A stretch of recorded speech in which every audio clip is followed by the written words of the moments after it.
El año del Bicentenario nos encuentra con un escenario político complejo. Así es. Y económico, sobre todo. Vamos a averiguar qué pasaba en cuanto a la economía 200 años atrás, en 1816. ¿Este informe quién lo hizo? Julián Guarino, míralo. A 200 años de la Declaración de la Independencia, vamos a ver cómo eran las variables económicas de entonces. PBI, consumo y las costumbres de la época desde aquel 9 de julio de 1816 hasta hoy. Espiemos un poco cómo eran las cosas por aquel entonces.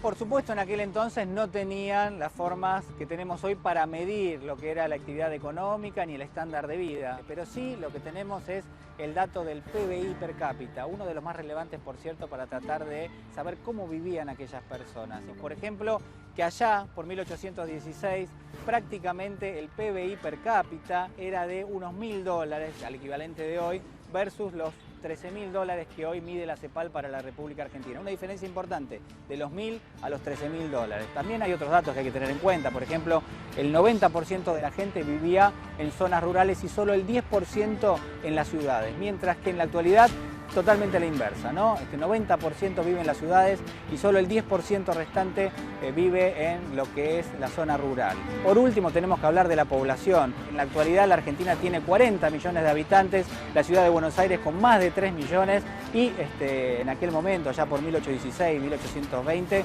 tenemos que medir 600.000 habitantes nada más para lo que era la República Argentina de entonces, que formaba parte del Virreinato del Río de la Plata, versus una ciudad de Buenos Aires que también tenía muy pocos habitantes, prácticamente 50.000. Quiere decir que, señores, esto era un desierto. Allá por 1816 había pocos productos que formaban parte de la canasta básica de las familias. El caso del azúcar, por ejemplo, también la sal era otro de los productos centrales y quizás los huevos, seguramente pasaban a ser parte de la canasta básica.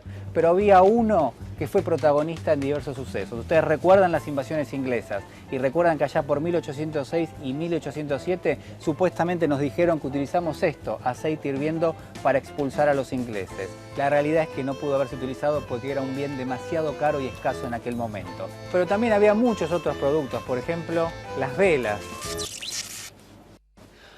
Hasta las velas eran un bien preciado en aquel momento. Era la luz de las velas que se daban en esas charlas independentistas y que de alguna manera forjaron el espíritu de la independencia allá por 1816. En la mesa de aquellos argentinos había carne asada, carne guisada, carne de paloma, maíz e incluso arroz, que era un producto escaso y considerado de lujo porque venía de Oriente. Por aquel entonces los saladeros ganan fuerza y en definitiva no solo del cuero vive la economía, sino también de la carne. Llevo un aceite, las velas, con eso estamos. ¿Cuánto es? ¿Paga con tarjeta o macuquina? ¿Macuquina? ¿Qué es macuquina? La macuquina era esa moneda que se utilizaba ya por 1816, cuya característica principal era que todas las monedas eran distintas. ¿Por qué? Porque estaban acuñadas a golpes de martillo, lo que hacía que tuviera distintas formas, pero siempre irregulares, siempre distintas. Por eso a lo largo del tiempo se sucedieron distintas monedas. Hubo 6 signos monetarios hasta el momento de la actualidad.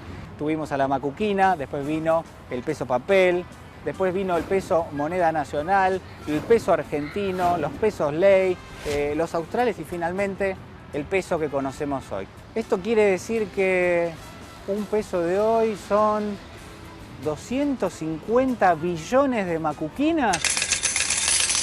¿Estamos grabando?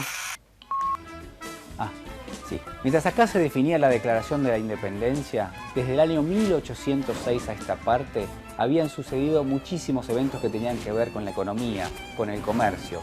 España había impuesto un monopolio exclusivo del comercio, que quiere decir que solo se podían comprar productos que venían de esas tierras y que en todo caso si uno quería tener un producto inglés o un producto holandés, tenía que comprárselo a un contrabandista. Inglaterra y Holanda eran los principales países interesados en entrar con sus productos. Así que a lo largo de los años apoyaron las gestas de los criollos y por ende también la Declaración de la Independencia. Bueno, y ya que estamos voy a inmortalizar este momento. Me voy a tomar una selfie con ellos, con los muchachos. A ver, vamos muchachos, júntense un poquito que no entran. Ahí estamos, sonrían, vamos.